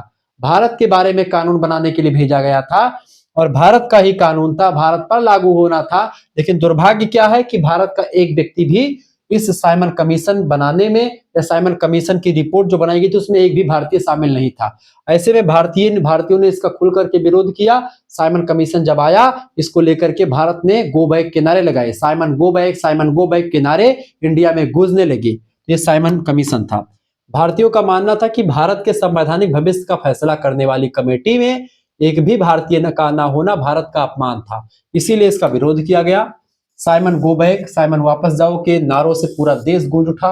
इसी विरोध प्रदर्शन के दौरान लाला लाजपत राय को जो है प्रकार से लाला लाजपत राय पर या भीड़ पर लाठी चलाई गई, जिसमें लाला लाजपत राय को लाठियों से मार करके मार डाला गया। ठीक है, लाठियों से इतना प्रहार किया गया लाला लाजपत राय को, जो है गर्म दल के नेता थे लाला लाजपत राय, लाठियों से प्रहार किया गया, जिससे उनको हालत जो है बिगड़ जाती है और बाद में जो है उनकी मृत्यु भी इसी की वजह से हो जाती। वजह यही थी, बाकी जो है कुछ दिन बाद इनकी मृत्यु हो जाती है और लाठियों के प्रहार से उनका पूरा शरीर जो था ध्वस्त हो चुका था। इतना ज्यादा लाठियां मार दी गई थी लाला लाजपत राय जी को। ये थे अंग्रेज। ठीक है, इस तरीके से अंग्रेजों ने कितना ज्यादा एक प्रकार से अत्याचार किया भारतीयों पर। अगला, ये सब कांड हो ही रहा था, भारतीयों के मन में उग्र भावना थी, राष्ट्रवाद की भावना एकदम से चरम पर थी, उफान पर थी। गांधी जी के नेतृत्व में असहयोग आंदोलन अपने चरम पर था। उसी समय एक कांड होता चौरी चौरा, बिहार का एक जिला है, सॉरी बिहार क्या नाम है, अरे उत्तर प्रदेश का एक जिला है गोरखपुर, उसका एक स्थान है चौरी चौरा नाम का। तो ये वहीं पर एक कांड हुआ था, पुलिस चौकी को जला दिया गया था भारतीयों के द्वारा। चौरी चौरा कांड क्या था और इसका क्या परिणाम हुआ? देखिए, 5 फरवरी की डेट 1922 ईस्वी को गोरखपुर उत्तर प्रदेश में पड़ता है। उत्तर प्रदेश गोरखपुर के चौरी चौरा नामक स्थान पर प्रदर्शनकारियों ने पुलिस की बर्बरता से क्रोधित होकर के एक थाने में आग लगा दी, जिसमें 22 सिपाही जल करके खाक हो गए थे। पूरा का पूरा चौरी चौरा थाना ही जला दिया था भीड़ ने, क्योंकि जनता जो है आक्रोश में थी। जनता पर बिना मतलब के जो है पुलिस जो थे जबरदस्ती कर रहे थे, जनता के आंदोलन को रोक रहे थे। ठीक है, इसको लेकर के सब चीजें जो है कहीं ना कहीं पे जनता आक्रोश में आ गई और थाने को फूंक दिया, जिसमें 22 लोग मारे गए। गांधी जी अहिंसा के पुजारी थे। इस हिंसा से गांधी जी दुखी हो गए थे। भले ही 22 लोग मरे, वो किसी के मरे हो, लेकिन उनको लगा कि भाई वो सिपाही थे, हो सकता है कि उसमें भारतीय सिपाही भी रहे हो, तो गांधी जी इससे बड़ी दुखी हो जाते हैं और असहयोग आंदोलन तुरंत वापस ले लेते हैं। गांधी जी का एक विश्वास यह भी रहा होगा कि हो सकता है कि अगर हमने थाने को जलाया है तो रिएक्शन में जो है अंग्रेज लोग एक्शन लेंगे, तो ऐसे बहुत सारे लोगों को मरना पड़ेगा, क्योंकि हमारे पास उतने संसाधन नहीं कि मैं अंग्रेजों से लड़ करके सामना कर पाऊं। इसीलिए उन्होंने आंदोलन को वापस ले लिया और यहाँ पर एक प्रकार से आंदोलन जब वापस लिया, बहुत सारे लोगों ने इसका बहुत ज्यादा विरोध किया। हालांकि कई नेता इस फैसले से नाराज हुए, लेकिन गांधी जी का मानना था कि हिंसा के रास्ते से आजादी नहीं ली जा सकती है। ठीक है, तो इस तरीके से आप देखते हैं आंदोलन वापस ले लिया गया। गांधी जी की इसकी आलोचना इसको लेकर के भी होती है कभी कभी, लेकिन गांधी जी का मेरे हिसाब से जहां तक है उस समय आंदोलन का वापस लेना ही इंपॉर्टेंट था, क्योंकि उस समय एक थाने में आग लग गई थी। अब अंग्रेज लोग जो थे भारी फौज लेकर के आते, हो सकता है गोलियां चलवा देते, जलियांवाला बाग हत्याकांड जैसी कोई दूसरी घटना हो सकती थी या कुछ और भी चीजें हो सकती थी। ऐसे में पीछे ले लिया ताकि जो है जनता सुरक्षित रहे, फिर से कुछ दिन रुक करके फिर से आंदोलन करेंगे। गांधी जी इसमें विश्वास रखते थे। 9वां प्रश्न, जैसे कि आप देखते हैं ये महेंद्र सिंह धोनी जैसा विचार। महेंद्र सिंह धोनी क्या है, लास्ट तक ले जाता है खेल और लास्ट में जाकर के फिर जिताता है। अब ये देखो जो नए नए खिलाड़ी हैं ये सोचते हैं एक छक्का मार दिया, एक ओवर में 2 मार दिया, चलो और मार दो। ठीक है, ये गलत बात है। 1-2 छक्का आपका लग गया बढ़िया से, तो 1-2 गेंद बढ़िया सा सिंगल निकाल के फिर अगले ओवर के लिए रखो। इस तरीके से सोचा जाता है, एक ही ओवर को ज्यादा बड़ा नहीं बनाना चाहिए। पूना पैक्ट 1932 में किसके किसके बीच में हुआ था, इसकी मुख्य शर्त क्या थी? पूना पैक्ट महात्मा गांधी और डॉक्टर भीमराव अंबेडकर के बीच में हुआ था। सितंबर का महीना था 1932 का समय।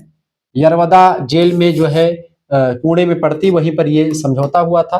ठीक है, पूना पैक्ट हुआ था महात्मा गांधी और इनके बीच में, किसके बीच में? भीमराव अंबेडकर के बीच में। अंग्रेजों ने दलितों के लिए पृथक निर्वाचन मंडल देकर के हिंदुओं को बांटने की चाल चली थी। ठीक है, अंग्रेजों ने, क्योंकि अंग्रेजों ने मुसलमानों के लिए अलग निर्वाचन की व्यवस्था कर ली थी। अब अंग्रेजों ने सोचा कि दलितों के नेता हैं कौन? भीमराव अंबेडकर। लेकिन दलितों के भी बड़े नेता कौन थे? भीमराव अंबेडकर जी तो थे ही, साथ ही साथ में बाबा साहेब भीमराव अंबेडकर के अलावा महात्मा गांधी दलितों के बहुत अच्छे एक प्रकार से थे। हरिजन शब्द का प्रयोग इन्होंने ही किया था, भगवान के आदमी बोल दिया हरिजनों को। ठीक है, छोटे वर्ग को, निम्न वर्ग को। और गांधी जी कहीं ना कहीं पे हरिजनों के लिए भी बड़े फेमस नेता थे, प्रसिद्ध नेता थे। तो गांधी जी ने एक प्रकार से, जब अंग्रेजों ने चाल चली, अंग्रेजों ने चाल के चली बेटा, अंग्रेजों ने चाल ये चली कि हम जो है जैसे मुसलमानों के लिए अलग निर्वाचन की व्यवस्था कर दिए हैं, ऐसे लिए हिंदुओं में फूट डाल देंगे, दलितों को अलग कर लेंगे। इससे एक प्रकार से क्या हो जाएगा, हमारा प्रॉफिट ही होगा। पृथक निर्वाचन मंडल देकर के हिंदुओं को बांटने की चाल चली थी। गांधी जी इसके खिलाफ आमरण अनशन पर बैठ गए थे, जेल में ही। उस समय गांधी जी जेल में ही थे। ठीक है, यरवदा जेल में गांधी जी आमरण अनशन पर बैठ गए कि जब तक जो है ये चीज आप वापस नहीं लोगे तब तक हम खाना नहीं खाएंगे। जब तक आमरण अनशन शुरू कर दिया गांधी जी ने। ठीक है, इस तरीके से अंत में क्या हुआ, अंबेडकर जी और गांधी जी के बीच में समझौता होता है। अंबेडकर कहा कि भाई अंबेडकर को बुलाओ, गांधी जी ने कहा अंबेडकर से मिलवाओ मुझे। अंबेडकर से गांधी जी की मुलाकात होती है।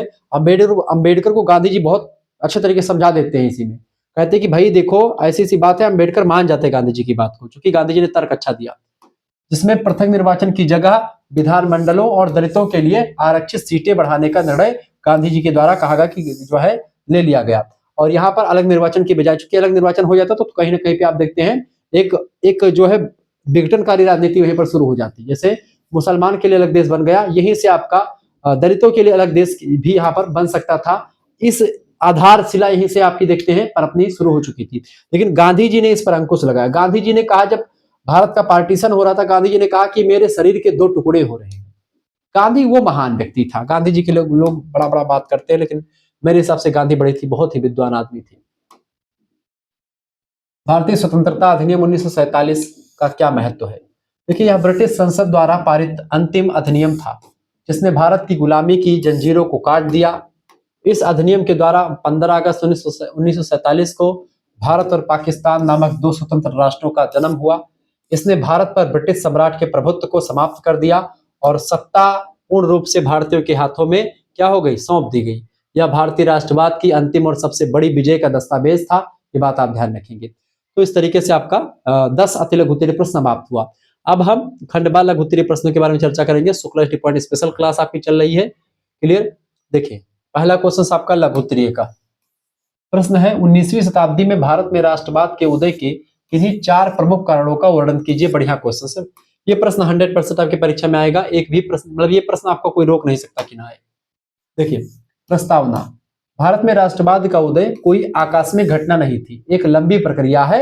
लंबे समय से एक प्रकार से राष्ट्रवाद की प्रक्रिया पनपी है भारत में, ये बात ध्यान रखिए।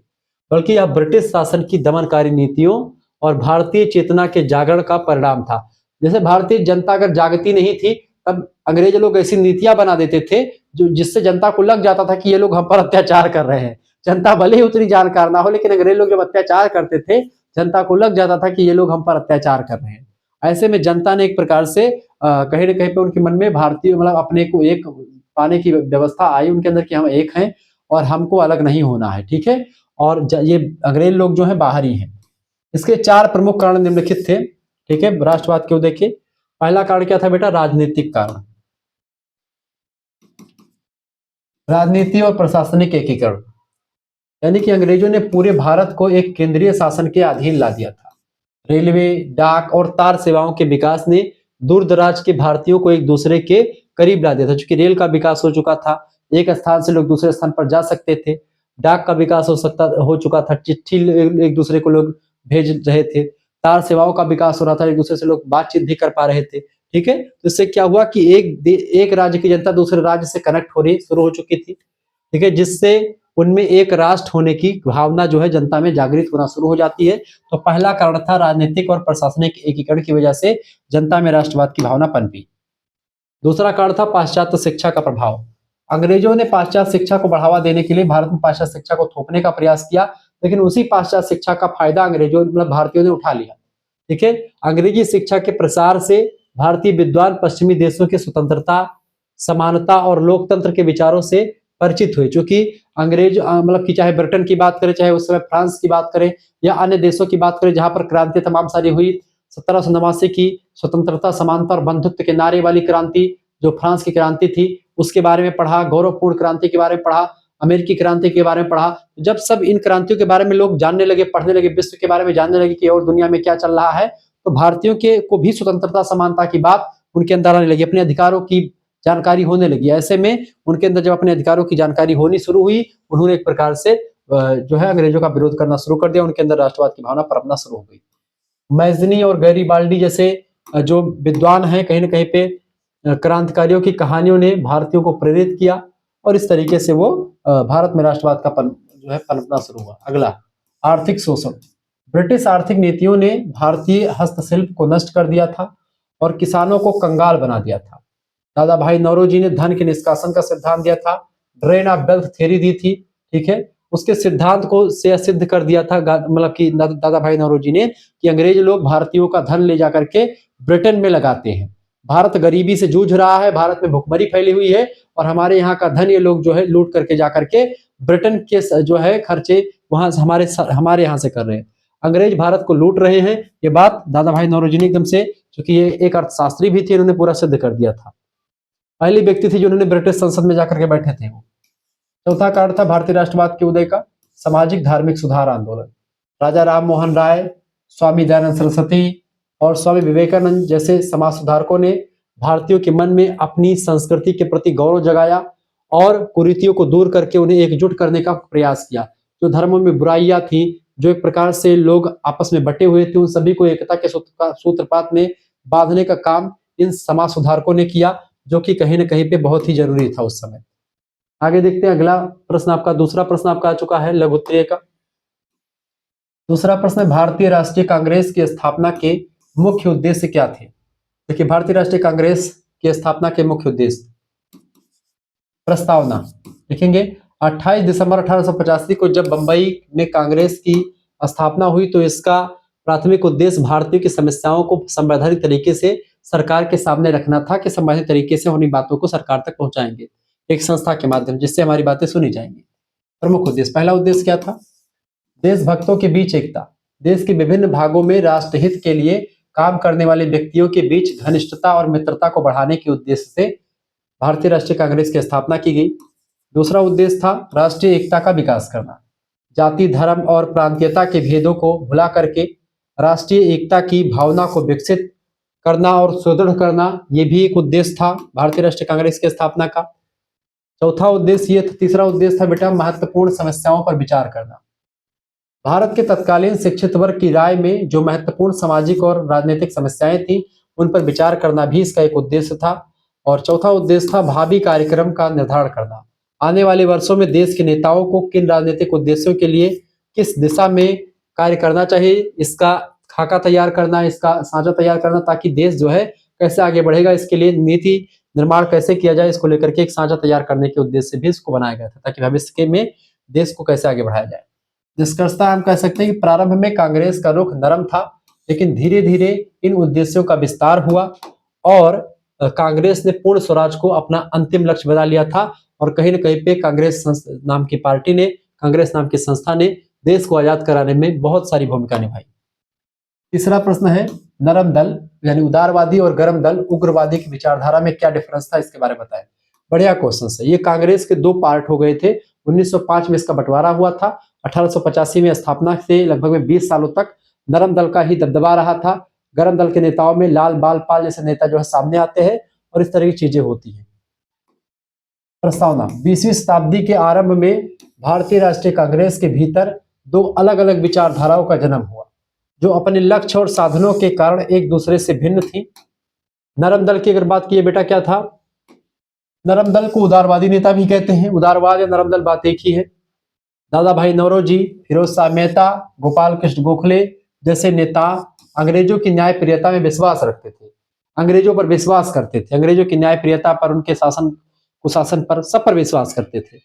वे संवैधानिक साधनों, प्रार्थना पत्रों और याचिकाओं के माध्यम से सुधार करना चाहते थे।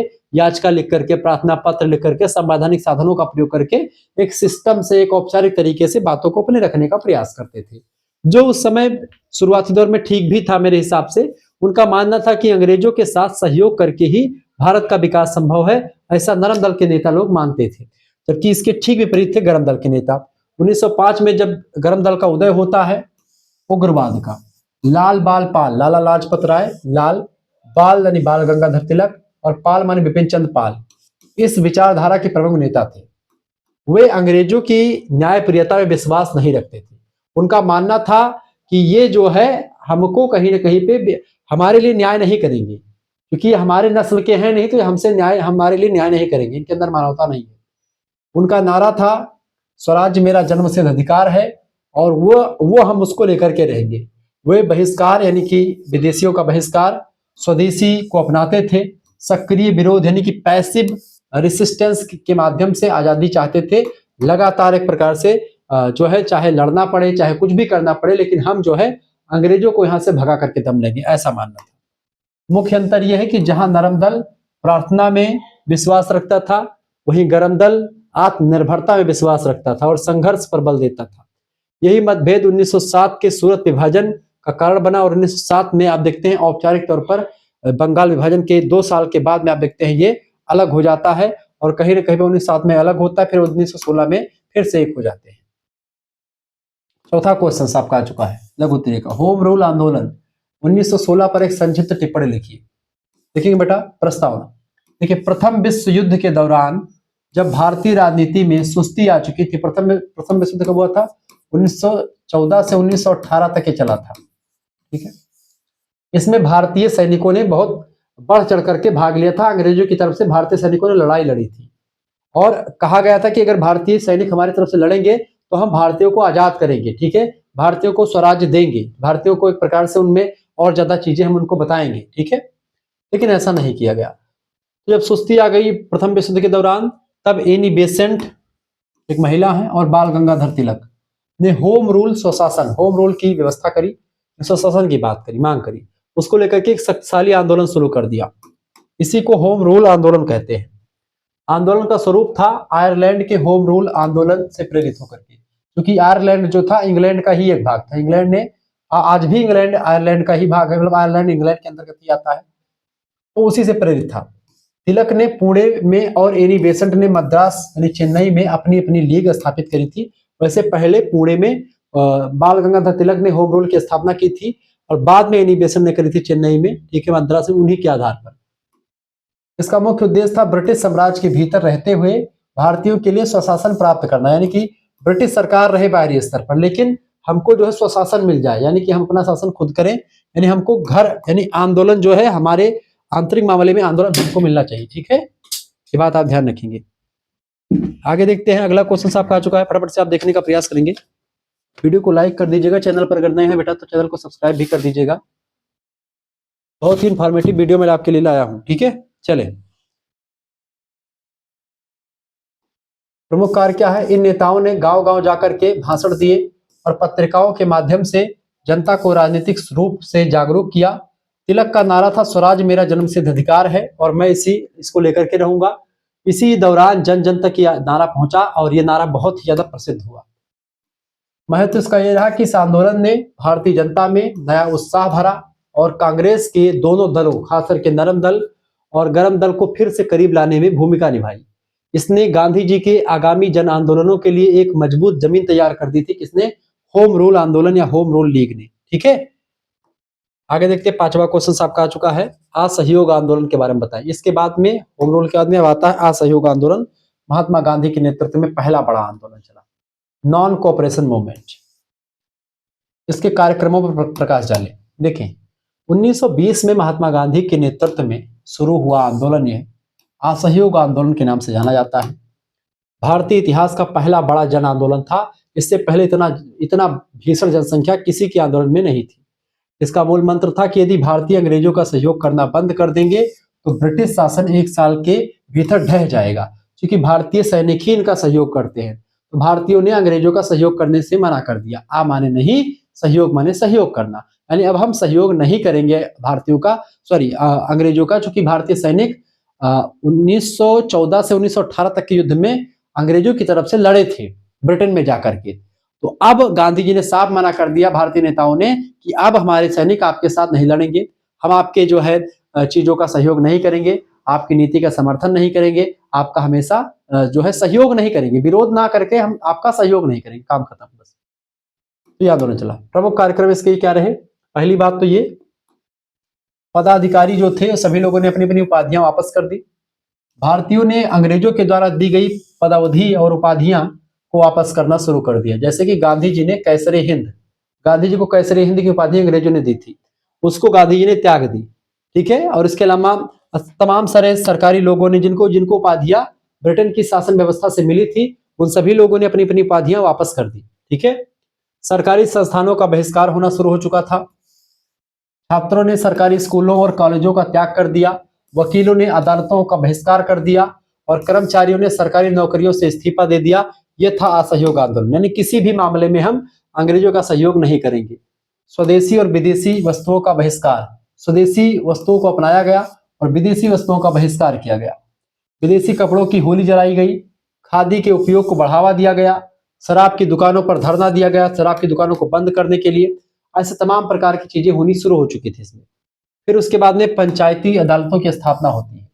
आपसी विवादों को सुलझाने के लिए सरकारी अदालतों के स्थान पर राष्ट्रीय पंचायतों की स्थापना की गई, ताकि अगर कोई दिक्कत होती है भारतीय लोगों में आपस में तो उसको सुलझाने के लिए राष्ट्रीय पंचायत होगी। अंग्रेजों की अदालतों में हम न्याय मांगने के लिए नहीं जाएंगे। इस तरीके की व्यवस्था आप देखते हैं होनी शुरू हो चुकी थी। ये बात आप ध्यान रखेंगे, ठीक है।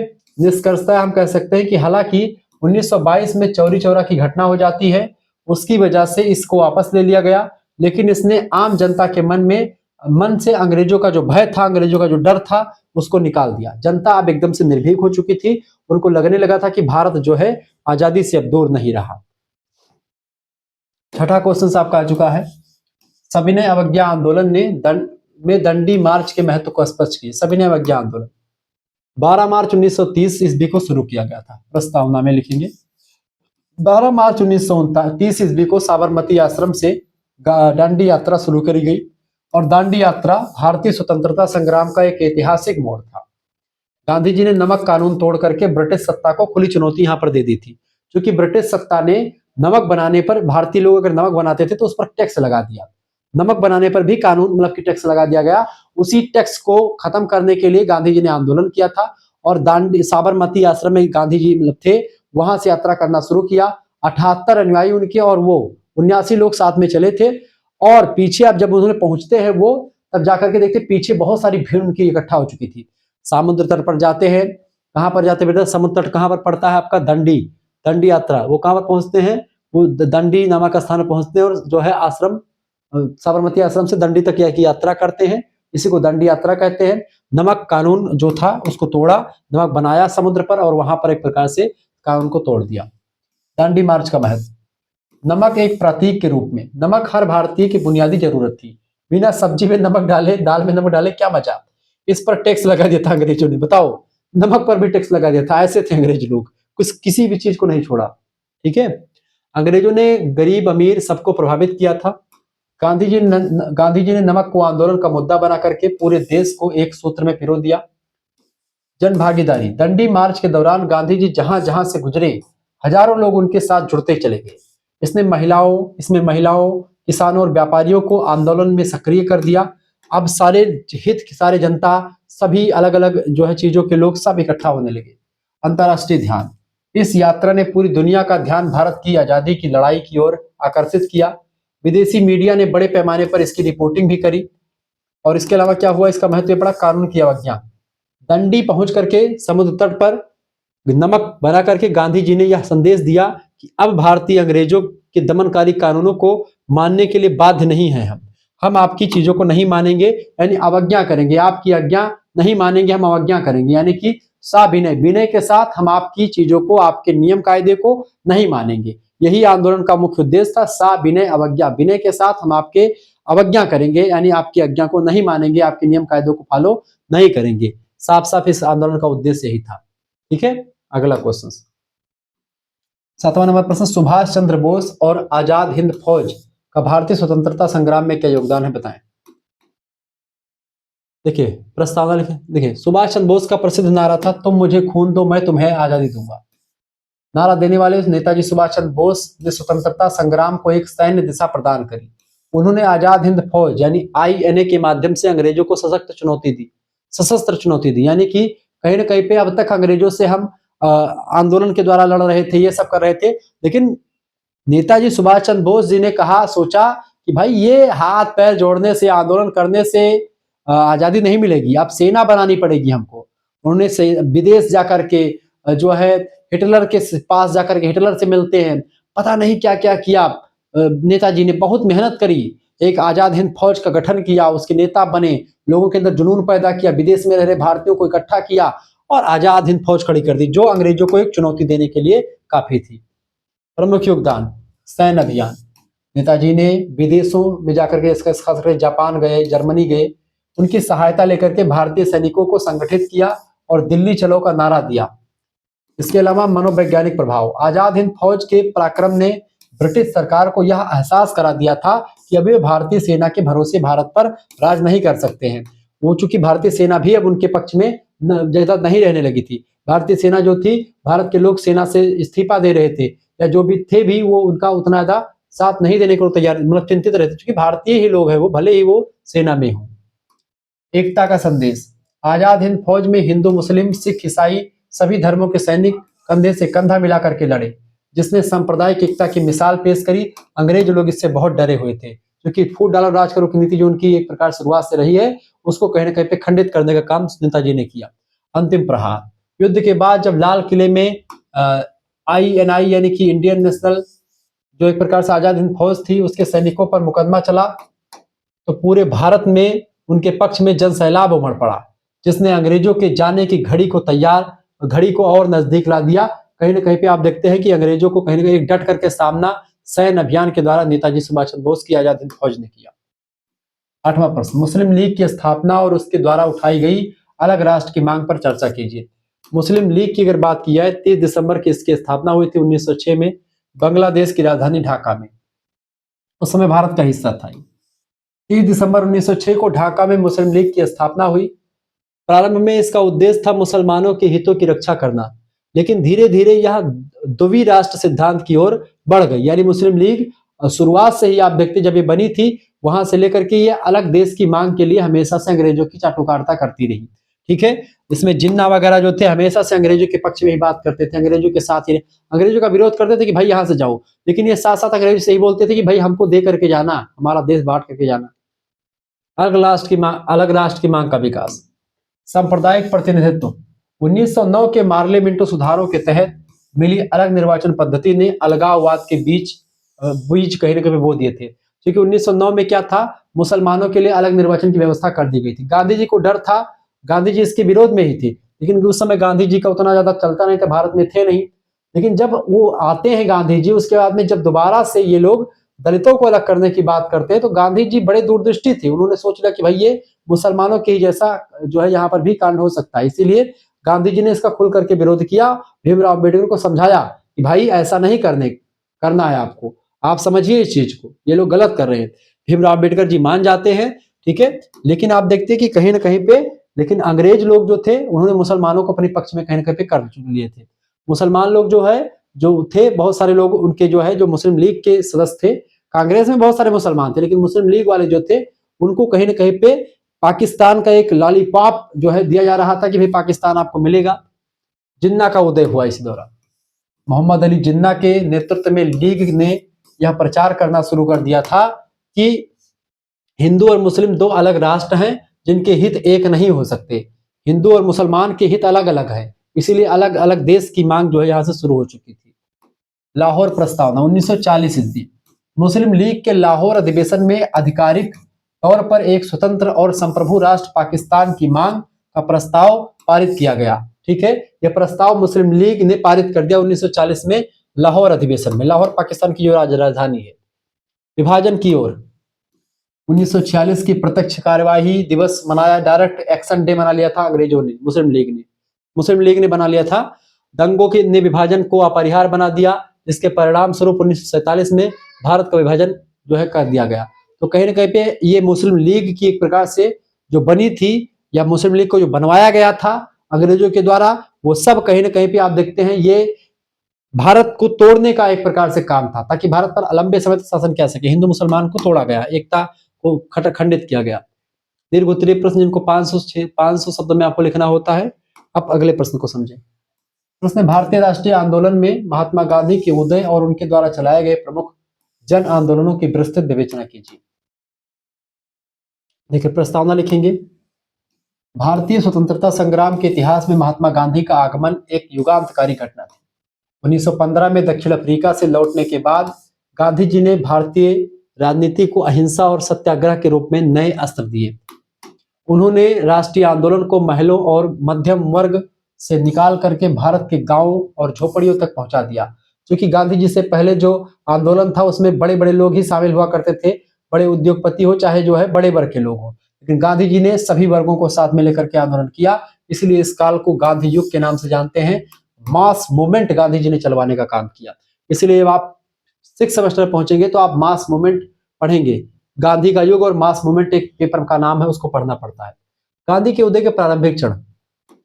पहला, गांधी जी ने सीधे बड़े आंदोलन में कूदने के बजाय पहले क्षेत्रीय समस्याओं को समझा और क्षेत्रीय आंदोलन करे, जैसे कि चंपारण में आंदोलन किया 1917 में। नील की खेती करने वाले किसानों के हक में पहला सफल सत्याग्रह चलाया गया। दूसरा, खेड़ा आंदोलन 1918 में लगान माफी के लिए किसानों का साथ दिया गया। ठीक है, तो खेड़ा आंदोलन चलाया गया। फिर इसके बाद में अहमदाबाद मिल हड़ताल को लेकर के गांधी जी गए। 1918 में मजदूरों के वेतन वृद्धि के लिए पहली बार भूख हड़ताल की गांधी जी ने। सभी में सफल नहीं रहते चले गए। प्रमुख जन आंदोलन जो उनका शुरू हुआ 1920 और 20 से 22 तक चला। असहयोग आंदोलन पहला आंदोलन था गांधी जी का। यह गांधी जी का पहला राष्ट्रव्यापी आंदोलन था। इसका उद्देश्य था ब्रिटिश शासन को सहयोग देना बंद कर दिया जाए, विदेशी वस्तुओं का बहिष्कार किया जाए और खादी वस्त्र को अपनाया जाए, जो महात्मा गांधी खुद भी बनाया करते थे, चरखा चलाते थे। इसके मुख्य कार्य थे, हालांकि चौरी चौरा की हिंसा जो घटना हो जाती है, 22 लोग जल करके मर जाते हैं, मार दिया जाता है भारतीयों के द्वारा। ब्रिटेन के मतलब की जो चौरी चौरा एक स्थान था गोरखपुर में, मैंने पहले आपको बता ही चुका हूं मैं, तो उसको थाने में आग लगा दी थी, 22 लोग जल करके मर जाते हैं। गांधी जी ने हिंसा क्योंकि गांधी जी को पसंद नहीं थी, तो गांधी जी ने आंदोलन को वापस ले लिया था। गांधी जी ने इस आंदोलन को वापस ले लिया, लेकिन इसने देश में अभूतपूर्व जागृति पैदा कर दी और राष्ट्रवाद की भावना यहाँ से खूब पनपी। दूसरा आंदोलन जो गांधी जी ने चलवाया था वो था सविनय अवज्ञा आंदोलन, राष्ट्र स्तर पर 1930 से 34 तक चला। इसकी शुरुआत ऐतिहासिक दांडी यात्रा और नमक कानून तोड़ने से हुई थी। गांधी जी ने सिद्ध किया था कि जनता शांतिपूर्ण तरीके से सरकारी कानूनों की अवहेलना कर सकती है। इस आंदोलन ने ब्रिटिश साम्राज्य की नैतिक जड़ों को हिला दिया था। इसके अलावा अगला आंदोलन था और सबसे इंपॉर्टेंट आंदोलन जो है तीसरा, भारत छोड़ो आंदोलन, 1942 अगस्त क्रांति के नाम से जाना जाता है। द्वितीय विश्व युद्ध इस समय चल रहा था। उस दौरान गांधी जी ने करो या मरो का नारा दिया। यह आजादी की लड़ाई का अंतिम प्रहार था। गांधी सहित सभी बड़े नेता जेल में डाल दिए गए थे इस आंदोलन में, लेकिन देश की जनता ने इसे स्वतः स्फूर्त आंदोलन बना दिया था, जिसने अंग्रेजों को यह स्पष्ट संदेश दिया कि अब भारत को गुलाम रखना संभव नहीं है, अब यहाँ से भागने में ही भलाई है। क्योंकि भले ही आप हमारे बड़े नेताओं को जेल में डाल देंगे, तो जनता अब खुद ही हर एक व्यक्ति अपने आप में लीडर बन चुका था। ऐसे में आंदोलन बंद नहीं हुआ। नेताजी मतलब कि बड़े बड़े नेताओं को बंद करने के बाद में जेल में भी आंदोलन बंद नहीं हुआ। निष्कर्षतः हम कह सकते हैं कि गांधी जी का योगदान केवल राजनीतिक नहीं था। उन्होंने छुआछूत निवारण किया, महिला उत्थान किया, स्वदेशी को बढ़ावा देकर के भारतीय समाज का कायाकल्प कर दिया। कहीं न कहीं पे उन्हीं के अहिंसक नेतृत्व का परिणाम था कि 15 अगस्त 1947 को भारत हमारा स्वतंत्र हो गया और आज हम स्वतंत्रता का एक प्रकार से जो मौज मना रहे हैं उसको गांधी जी को हमको समर्पित करना चाहिए। गांधी जी के बारे में जो आज अनाप शनाप लोग बोलते हैं वो बिल्कुल गलत बोलते हैं। आगे देखिए दूसरा प्रश्न, 1857 के प्रथम स्वतंत्रता संग्राम को भारत में राष्ट्रवाद का प्रस्थान बिंदु क्यों माना जाता है? इसके कारणों और परिणामों की समीक्षा कीजिए। ठीक है, बिल्कुल 1857 में जो विद्रोह हुआ था, क्रांति हुई थी, यही पहला लोगों को लगा कि भाई भारत के लोग इकट्ठा हो रहे हैं। क्योंकि झांसी बिहार से कुंवर सिंह झांसी से आप देखते हैं महारानी रानी लक्ष्मीबाई, ठीक है, तात्या टोपे, सभी लोग जो है लड़ रहे थे। 1857 का विद्रोह भारतीय इतिहास की वह अग्नि परीक्षा थी जिसने पहली बार ब्रिटिश सत्ता को उखाड़ फेंकने का सामूहिक प्रयास किया। बीडी सावरकर ने इसे भारत का प्रथम स्वतंत्रता संग्राम कहा था या समर कहा था। समर माने संग्राम। यह विद्रोह भले ही तत्कालिक रूप से असफल रहा, लेकिन इसने आधुनिक राष्ट्रवाद की नींव डाल दी और यहाँ से जनता के मन में राष्ट्रवाद की भावना पनपनी शुरू हो जाती है और अपने देश के लिए खड़े होने की भावना शुरू हो जाती है पनपना। विद्रोह के कई कारण थे इसके। पहला कारण था राजनीतिक कारण। लॉर्ड डलहौजी की हड़प की नीति, ठीक है, डॉक्ट्रिन ऑफ लैप्स के कारण से झांसी, सतारा और अवध जैसे राज्यों का विलय कर लिया गया, जिससे भारतीय राजाओं में भारी असंतोष था। भारतीय राजाओं का अगर उचित उत्तराधिकारी नहीं होता था तो उसको जो है हत्या लेते थे अंग्रेज लोग, यह कह करके कि भाई ये यहाँ पर कोई राजा नहीं है इसलिए इसको हम हत्या लेते हैं। जबकि राजा का लड़का राजा बने जरूरी थोड़ी होता है। जो भाई उसका मंत्री है या राजा जिसको गोद ले लिया वो भी तो लड़का है। लेकिन ये लोग इसको नहीं मानते थे। ये लोग कहते थे कि भाई लॉर्ड डलहौजी सीधा सीधा उस राज्य को अपने अपने राज्य में मिला लेता था। कहता था कि भाई अब जो है क्योंकि तुम्हारे पास कोई वो नहीं है, ठीक है, उत्तराधिकारी नहीं, इसलिए ये राज्य तुम्हारा कोई अधिकार नहीं। दूसरा कारण था आर्थिक कारण। अंग्रेजों की नई भूमि राजस्व नीति और भारी करों ने किसानों और दस्तकारों को बर्बाद कर दिया था, तो ये भी एक कहीं न कहीं पे आंदोलन का एक कारण बना। तीसरा कारण रहा धार्मिक और सामाजिक कारण। सती प्रथा पर रोक और ईसाई मिशनरियों के बढ़ते प्रभाव से रूढ़वादी जनता को लगा कि उनका धर्म खतरे में है, तो कहीं न कहीं पे यहाँ से भी धर्म के लोग भी सामने आए। तत्कालिक कारण जो रहा वो ये रहा कि चर्बी वाले कारतूसों का मुद्दा सबसे इंपॉर्टेंट रहा, जिसने हिंदू और मुसलमान दोनों सैनिकों की धार्मिक भावनाओं को आहत किया। मंगल पांडे के बलिदान ने चिंगारी का काम किया। मंगल पांडे ने गोली मारी जाकर के, ठीक है, अंग्रेज अधिकारी को।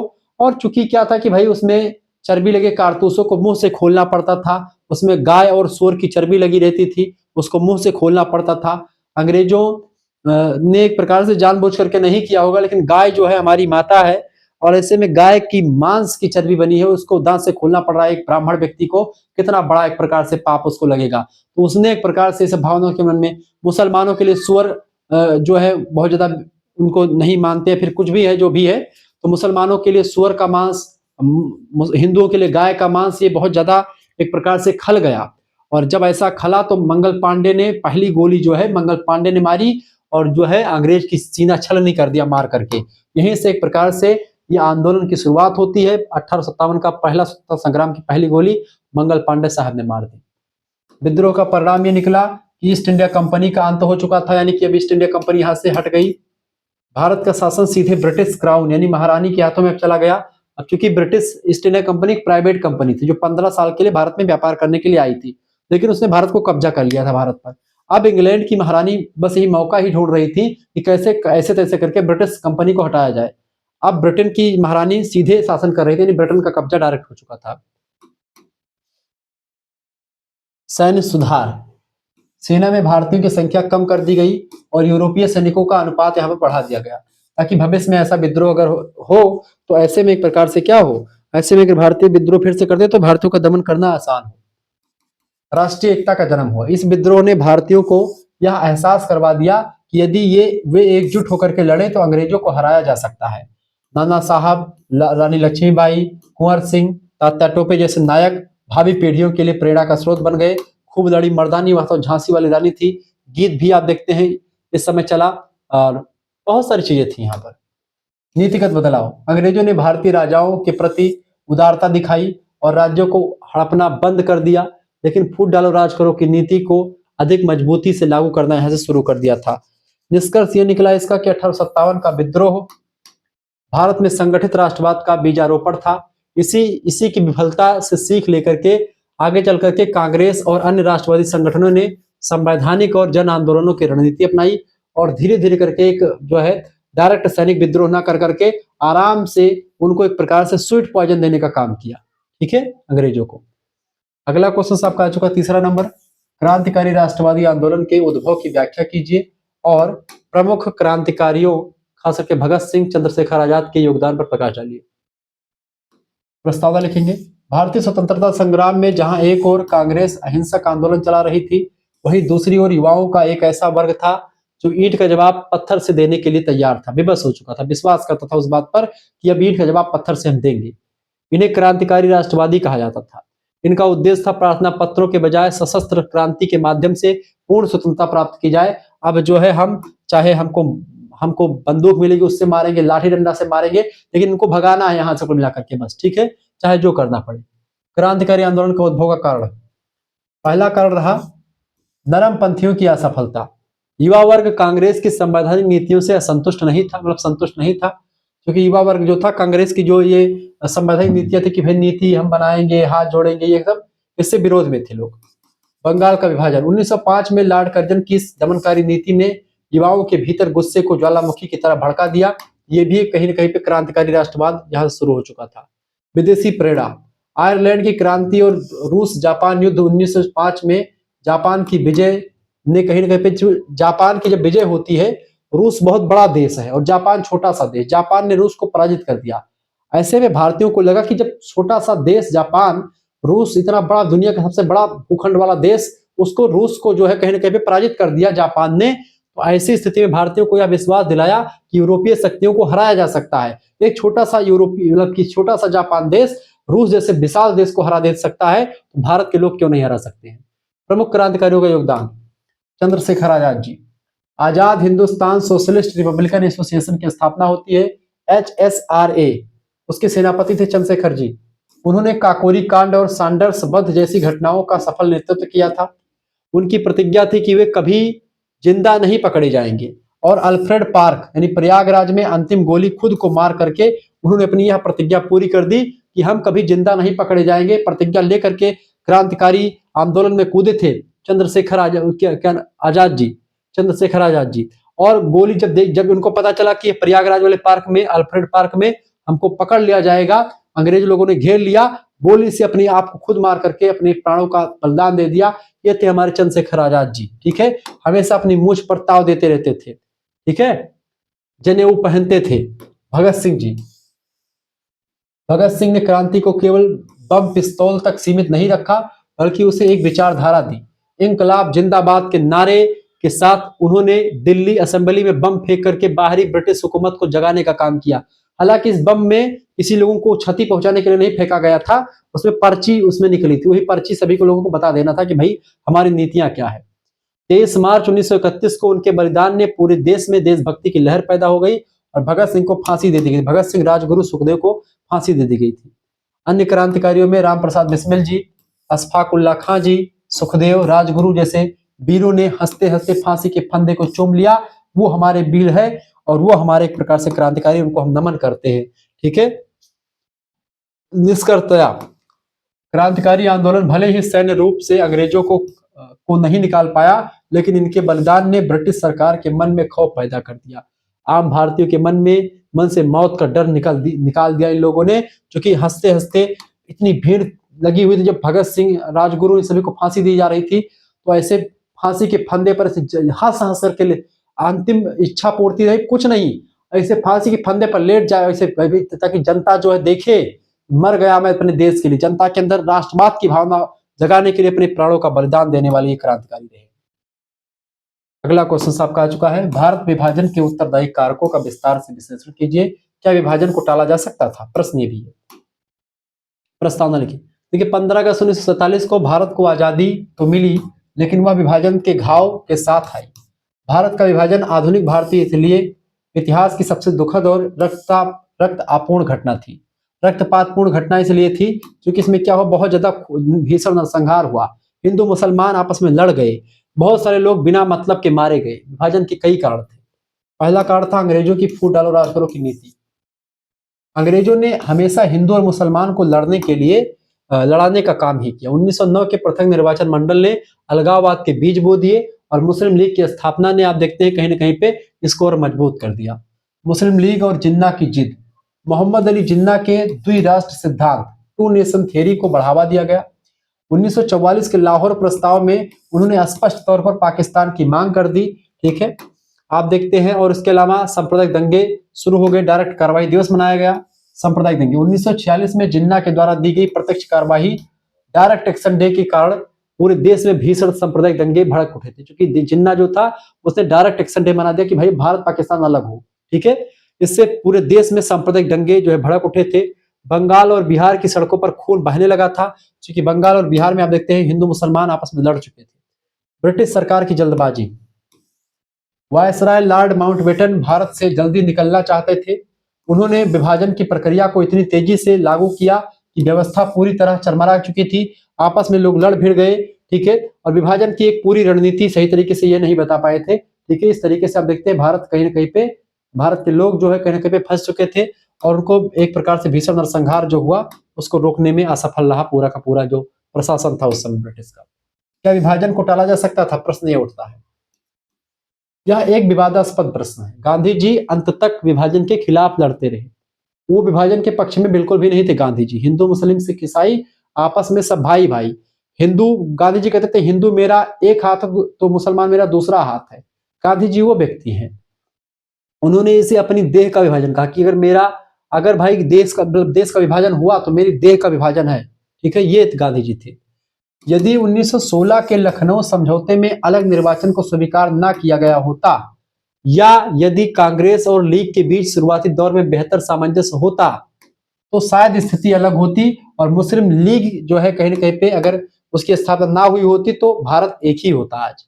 परंतु 1947 तक स्थितियां इतनी बिगड़ चुकी थी कि देश को गृह युद्ध से बचाने के लिए कांग्रेस के नेताओं, खास करके जवाहरलाल नेहरू, सरदार वल्लभ भाई पटेल ने विभाजन को एक कड़वी दवा के रूप में स्वीकार कर लिया। कहा कि अगर नहीं स्वीकार करेंगे तो भीषण नरसंहार होगा, हिंदू मरेगा, मुसलमान मरेगा। इसको बचाने के लिए अगर बंटवारा जरूरी तो बंटवारा कर देना कोई गलत काम नहीं, बंटवारा ही कर दो। ठीक है, गांधी जी इसके विरोध में थे, लेकिन फिर भी सरदार वल्लभ भाई पटेल, नेहरू की बुद्धिमत्ता ने कहा कि भाई ठीक है बांटिए दो, क्योंकि नहीं बांटते तो और भीषण नरसंहार होता, गृह युद्ध हो जाता।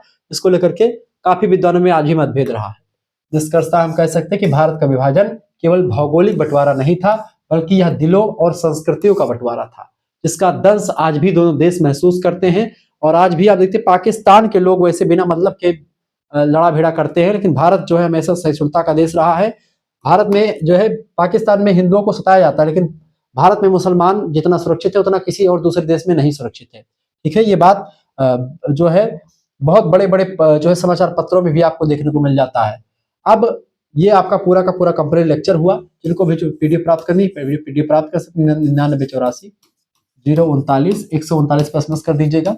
5th एंड 6th सेमेस्टर का फीस आपके लिए रखा गया है क्या, 150 रुपये। अपना नाम, अपनी यूनिवर्सिटी का नाम, अपने सब्जेक्ट के नेम और आपके सेमेस्टर अपने सेमेस्टर का नाम लेकर के भेज दीजिएगा। 5th एंड 6th सेमेस्टर का आपका जो सब्जेक्ट होगा, जैसे जियोग्राफी, पॉलिटी, हिंदी, हिस्ट्री, ठीक है, इन सभी का पीडीएफ आपको मिल जाएगा। ठीक है, और को करिकुलर का भी मिल जाएगा। 5वें सेमेस्टर का फीस केवल 5th सेमेस्टर का 100 रुपए है। केवल 6 सेमेस्टर में अगर आपको जुड़ना है तो 6 महीने के लिए आप उसमें जुड़ जाएंगे मात्र 100 रुपए फीस में, जिसमें आपको पीडीएफ मिलेगा, क्लास लेगी उसकी लिंक मिलेगा, सब कुछ आपको मिलता रहेगा, पीडीएफ मिलेगा। वीडियो लेक्चर आपको यूट्यूब पर ही मिल जाएगा, लेकिन पीडीएफ नोट्स उसकी आपको नहीं मिलेगी। पीडीएफ नोट्स के लिए आप ग्रुप ज्वाइन कर सकते हैं। 6 सेमेस्टर का आपको सब कुछ मिल जाएगा। इसमें क्या होगा, 5th सेमेस्टर वाला 5th सेमेस्टर का नोट्स मिल जाएगा एंड 6 सेमेस्टर का 6 महीने तक का ग्रुप भी आपको मिल जाएगा, जिसमें आपको live class, video lecture, PDF notes सभी सब्जेक्ट आपको मिलेंगे। ठीक है, तो इन दोनों के लिए मात्र 150 रुपए फीस है। फीस जमा करने के लिए आपके पास जैसे एसएमएस करेंगे मेरे पास, आपके पास एक क्यूआर कोड इसके अंदर भेजा जाएगा, उसी पर आपको मात्र 150 रुपए फीस जमा कर देनी है।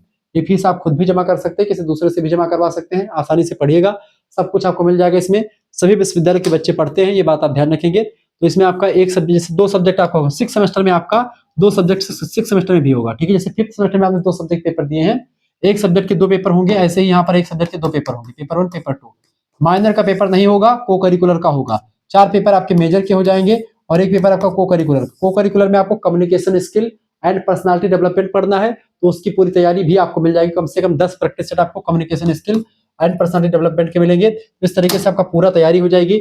मिलते हैं फिर नेक्स्ट वीडियो में, तब तक के लिए जय हिंद जय भारत। आप सभी का बहुत बहुत धन्यवाद हमारे से जुड़ने के लिए। इसी प्रकार से अपना प्यार दुलार हमेशा बना रखेंगे। बहुत बहुत धन्यवाद, बहुत बहुत धन्यवाद।